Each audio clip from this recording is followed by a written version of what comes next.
welcome to the Art of Being Human.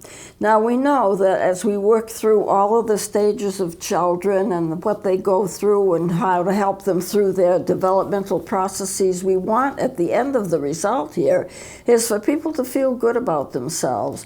You want a child, when they've gone through whatever crises that they've gone through, to feel that they're good people, to feel healthy, to feel strong, to feel whole.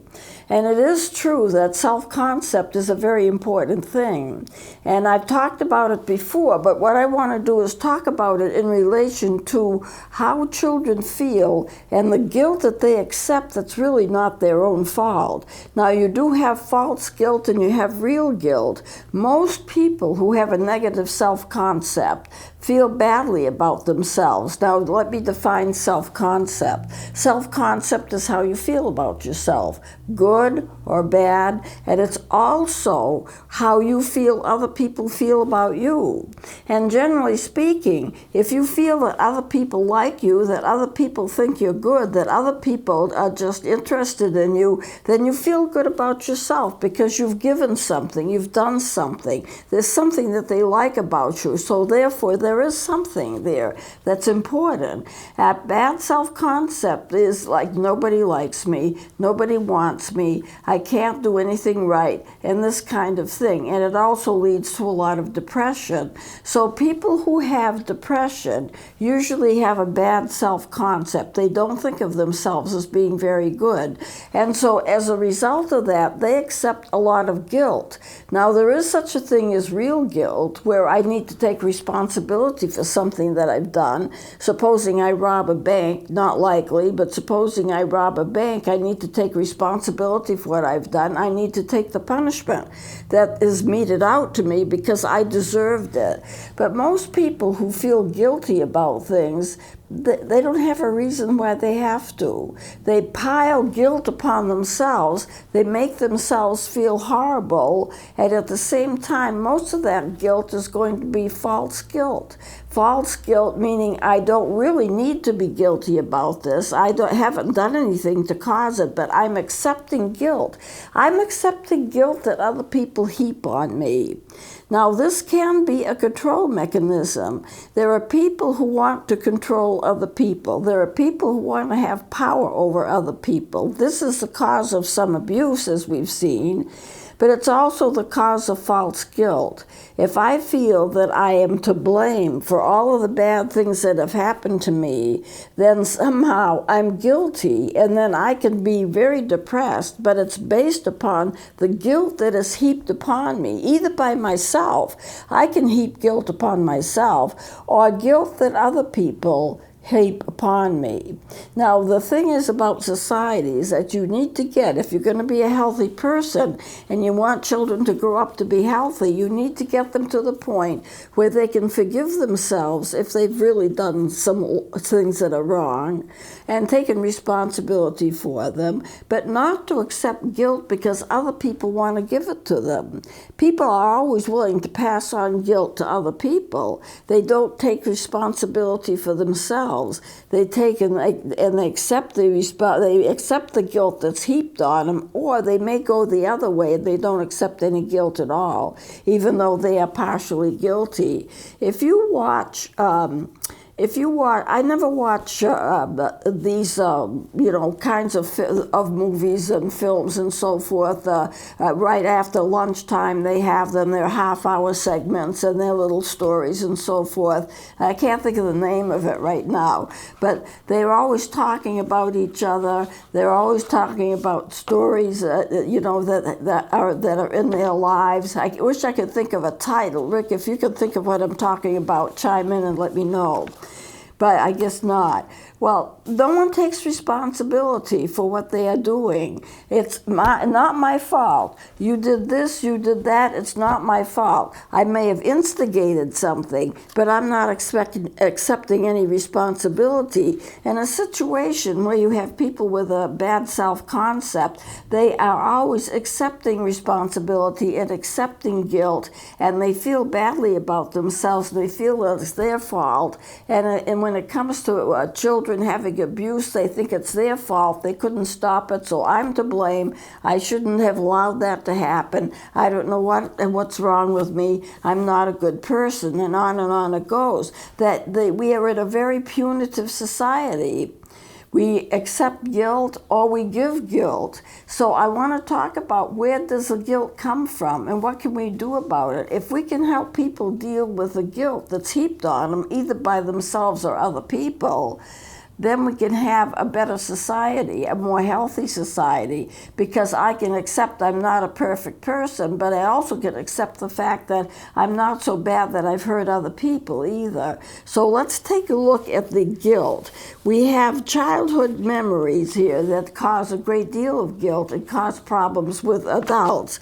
Parents are saying, we won't like you if you do that again. I've told you 15 times, don't do that. What's the matter with you? You can't do anything right. You don't listen to what I say. On and on and on it goes like a story. It's like nagging, you know. So a lot of the guilt that people have are guilt from parents, and as grown-ups, they have these memories of what their parents did and how their parents felt. And we're getting a divorce and it's your fault, you're in the way, and all of that stuff. So the child grows up feeling worthless and unloved and imperfect. And what happens to people who feel like that? They get depressed, and then they go into different kinds of illnesses, and sometimes they act out and they cause problems, and they get other people involved. So it's a case of making the standards of what they feel their parents had their standards, and they just don't add up. They just don't make it. That's really too bad, because it's a difficult thing to live with a guilt that you feel is your fault, and there's no remittance to it. You know, it's there. I did it. I was a bad kid. I was in trouble. My parents told me that I was in trouble, and they acted like I was in trouble. I got punished for it. When does it ever end? Well, for the sake of a person's health, it has to end sometime. It has to end when the person says enough. Yes, I did some things wrong, but I'm a human being. You have to remember that you are human beings, and there's nothing wrong with being a human being. You're a human being because God made you a human being. You're not going to be perfect. Can we accept other people if they're not perfect? Well, we kind of have to, because we're not perfect either. It's so easy to go around and say, it's your fault, it's your fault, it's your fault. You did this to me, you did this to me, you did this to me. I'm a bad person because you are saying that I'm a bad person, but that's not good enough. You know, there is a true story of a parent, I'm just thinking of it now, who had a number of children, and she had been a drug addict, and she had put them through a lot of things, and they weren't doing well emotionally. But she saved the situation herself when she took the children to one side and said, you know what? I was a bad parent. I have to take responsibility that I wasn't there for you when you needed me to be. But from this point on, I'm not going to feel guilty. I'm saying no to guilt. I'm changing my ways. I'm not going to feel guilty because I don't want to have anyone having that kind of power over me. To make me feel guilty is not helping me to get well or be any better. So therefore, I reject guilt. I'm not going to feel guilty just because you want me to. It's not a good enough reason. Now, I don't know how old her children were, but she straightened it out with them. She took responsibility. She knew she'd hurt them, but from this point on, she won't accept guilt. She's getting rid of the guilt, and so therefore she can live a much better life and also be a much better parent to her children. I wished I'd known the ages of the children that she was talking to. I tend to think that they're teenagers, but I'm not sure because I don't remember that clearly what the story was. But she asked for forgiveness for the things that she had done wrong, and she promised that she would do better, and she was going to do better. But this is a clear line. I won't step over the line into sinking in drowning in guilt. I just won't do it. And therefore, by not doing it, she becomes a much healthier person. There has to be a time when a child growing up, and this is focused on children and helping them through their life crisis, but there has to be a time when they get old enough and they say, enough is enough, and I'm not crossing over that line to feeling guilty all the time and destroying my own mental health because of it. It just does not have to be. There are various causes of guilt. People do things to each other that they shouldn't. We're not perfect. Sometimes we do things we don't realize we're hurting some other person. It's not planned. It just happens. But we have to get to the point where we say, I'm going to forgive myself, and I'm not going to allow people to drag me into or manipulate me into feeling guilty. You see, what happens in a lot of marriages is there's a lot of marriage-induced guilt. You didn't do this like you promised. You promised we'd have a home, and you haven't provided it. And it goes on and on and on, with parents doing it to each other. And then they turn around and they do it to their children. So you have a lot of guilt that's spread around, and the time has come to say no to the guilt. So there is parent-induced guilt. There is self-imposed guilt, where you have violated your own standards and you feel terribly, terribly guilty about it. And that can ruin you as well. Guilt, there's nothing that guilt produces that's healthy for you. But if you have violated your own standards, you cheated on a test, or you did this or you did that, you know, it could be different for each person. You cheated on your wife, you cheated on your husband, and you violated your own sense of standards. And that can make you feel very guilty. So how do you get over that? You have to learn to forgive yourself. That was then. This is now. I no longer have to accept what was true of my past. I can get past my past and march forward to the future, and then kind of make a division. This was then, and this is now. For some people, it's very hard to get past guilt, or it's very hard to get past pain.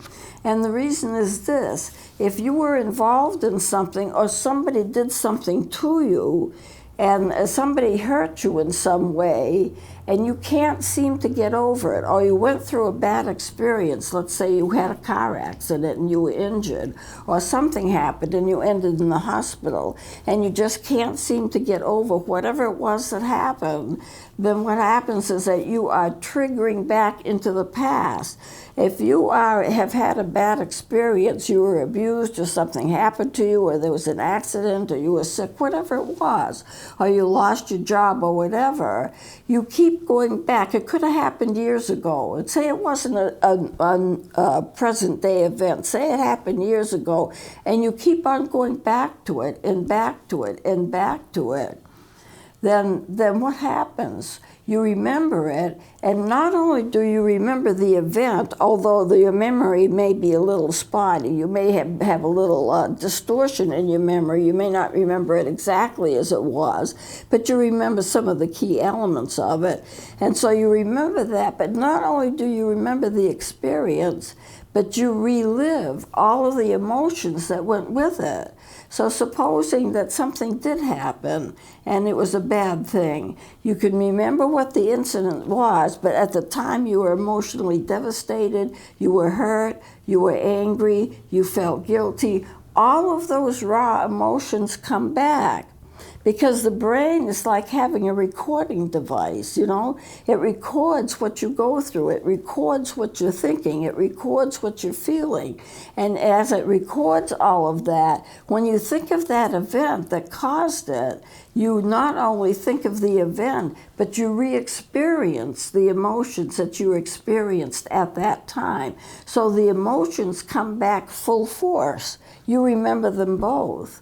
And then in times when you're not remembering the incident, you still have periods of time where you feel the raw emotions, feeling guilty, feeling sad, feeling depressed. feeling like you don't have a purpose. All of those emotions sometimes come back, and they come back with a freshness and a strength like you were feeling them for the first time, even though it may be years since the incident that caused them happened to you. The brain is a recording device. It remembers things, and then if you're in a situation that resembles what you were in before, or somehow is like it in some kind of way, or makes you think of it, even though the memory is kind of repressed, you get through those emotions all over again. It's like they're new.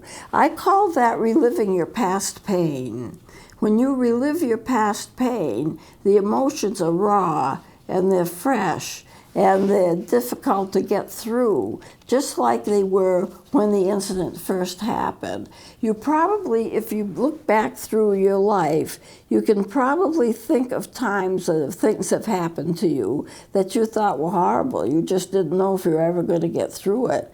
A breakup or something like that, a job loss, or somebody lied about you, or somebody got you in trouble deliberately, and you can think about those things. And then we go through those things, and then we come out on the other side, and life goes on, and we don't bother to think again. But those emotions keep repeating themselves because, one, they need to be recognized. You need to recognize when you're going through deep emotional pain, and the deeper that emotional pain is, the more likely it was caused by a past event, and you are reliving the emotions that happened during that past event. You may not be able to remember so much what that past event was, or you remember maybe part of it, or maybe all of it. It would be unusual for you to remember all of it because the brain suppresses things, it represses things, and it represses the most difficult things.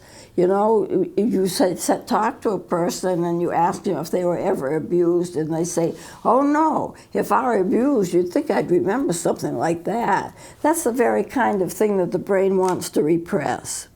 The brain wants to repress it because you don't want to deal with it head on because it's too difficult and it's too painful. So what happens is that the brain releases part of it from unconscious to conscious mind. So you're thinking about it. You may not have a full recognition of what you're thinking about, but there's something there. You are reliving past pain. If you are a person who has a lot of anxiety and who has a lot of guilt, and it was a lot of depression, if you can allow yourself to do it in gentle stages, not all at once because it would be overwhelming, if you can think back to something that would have caused you those kinds of emotions are being released for you to re-experience again. You may not be able to tie them into something, but you may be able to tie them into something. And then gradually, as you think about it, part of your memory will be restored. It won't be restored all at once. The brain is very careful. It restores things a little bit at a time as you're able to handle it.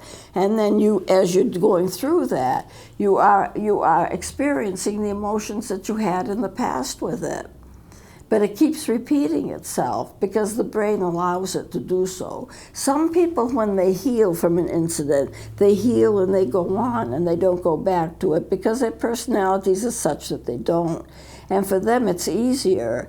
But for you, if you are stuck somewhere in the memory process, if you're stuck somewhere and you're not completely healed of something that you were going through, the emotions tend to come back, on and on they come back. So you have periods of time when you are angry and when you're depressed and when you don't feel good. And you have periods of time when you feel guilty. So when you're helping children through their past experiences and through their past crisis, it's important to remember that that's going to influence them for the rest of their lives. If you can get them through those periods of time and get them stabilized, and they can look at with fresh eyes on what happened, whatever it was, then they have a better chance of stabilizing and not having to experience that over and over and over again. because that's very traumatic. You don't want to have to experience things over and over and over again. You need to face them and then get on with life. But a lot of it has to do with the fact that guilt gets heaped on you, either by other people or by situations that you're in, or you heap the guilt on yourself. And then what you happen is you trigger something and you start remembering all those past things that were awful for you, and what happens is you relive the past pain. And that's where some of the deeper emotions are coming from. They're coming from the past pain that you wish you couldn't remember, but that the brain allows you to remember. So if you can think of it as a gift, okay, so I'm feeling this way today, how come? What happened in the past, not what did I do yesterday or the day before, although that might have some relevance, but what happened in the past that makes me go back over this over and over and over again. And that you may need therapeutic help with, but if you do, it's worth getting it, because you don't want to relive that all the time. That's not a good thing to do. It's not a healthy thing to do. And you want to get rid of that guilt. Well, I see we're getting a little low on time here, so I'm going to continue with this next time and teach you some coping skills so you can get rid of the things, the horrendous things that bother you. We need to help you to do that, because your life can be much more joyous if you can stabilize and get rid of that, or put it in its place, or not get stuck in it. So I'll close it here. Please join me next time.